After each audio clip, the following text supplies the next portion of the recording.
principle? Okay, so whatever you were born to do is built in. So here's what I want you to take a look at then. Conception does not guarantee manifestation. Now what I mean by that is, a bird and a fish were created by God. The fish was created to do what? Swim. So fish do not attend swimming lessons. I know it sounds simple, but it's very important. Why? Because swim is built into the fish. Why? Because God demanded the fish to swim. So he put the ability in it. Birds were designed by God to fly. So birds don't attend flight school. Flight is built in. I like this one. Seeds. Seeds were designed by the Creator to bring forth trees. You'll never find a seed attending a tree growing convention to learn how to grow trees. Why? Where's the tree? Trapped on the inside. In other words, whatever God created something to do, he built it in. Your culture and your educational system doesn't allow you to discover that. We are educated to be employed, not to be deployed. Seeds deploy themselves and become trees. Fish deploy themselves and they swim.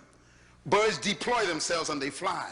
We are the only creatures God created who don't deploy ourselves, because our culture doesn't allow it.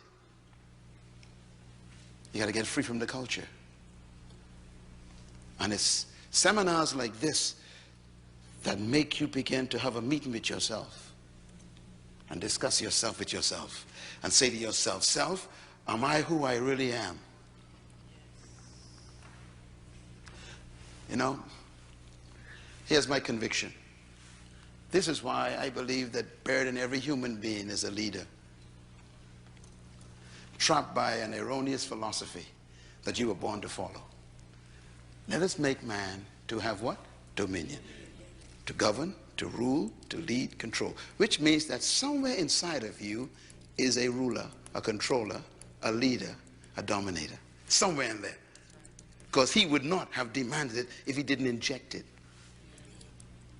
Which means that your ability is determined by your responsibility. Your potential is designed by your purpose. Your potential is equal to what you were born to do. The best example I can give you is this car. Look at this car. All cars have what they call a speedometer. Am I right? Well, here's an old one, old Chevy.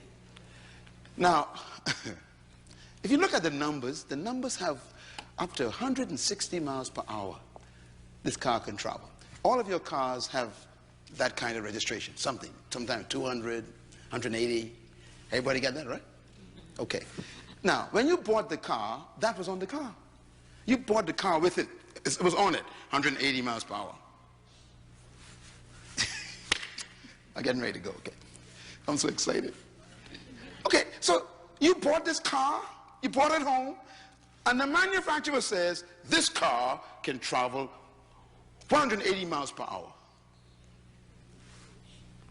How can the manufacturer put that on there? What makes him so sure that this vehicle could travel 180? That's the first question.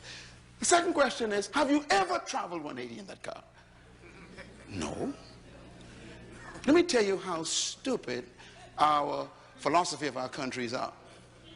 We sell a car that could travel 180 and put a sign up 50 miles per hour. It's amazing, it's crazy. I don't understand it. I have no idea how they got this idea. I don't know where it comes from. But it tells you the nature of your culture. Don't try it. They give the company permission to build the capacity, but restricts your ability to use it. And you never thought about that. And that's the way they think about you.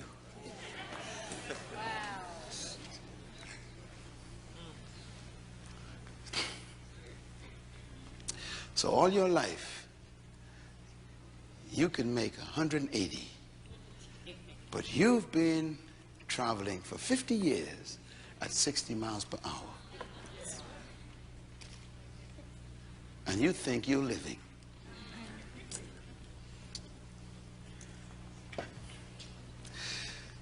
The capacity is present.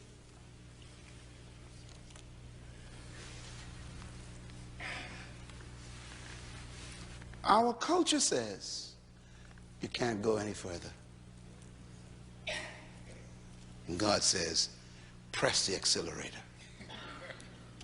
And your culture says, you can't go any further. You can go no faster. And God says, and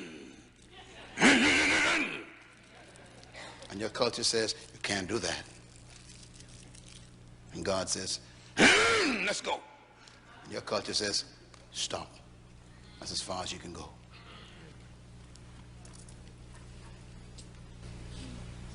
You got to make a decision tonight, see?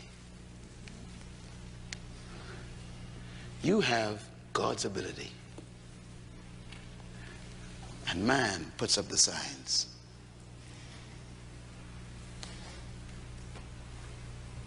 You're a follower. And God says you're a leader. You're an employee. And God says you're a controller. You are a subject. And God says you are a ruler.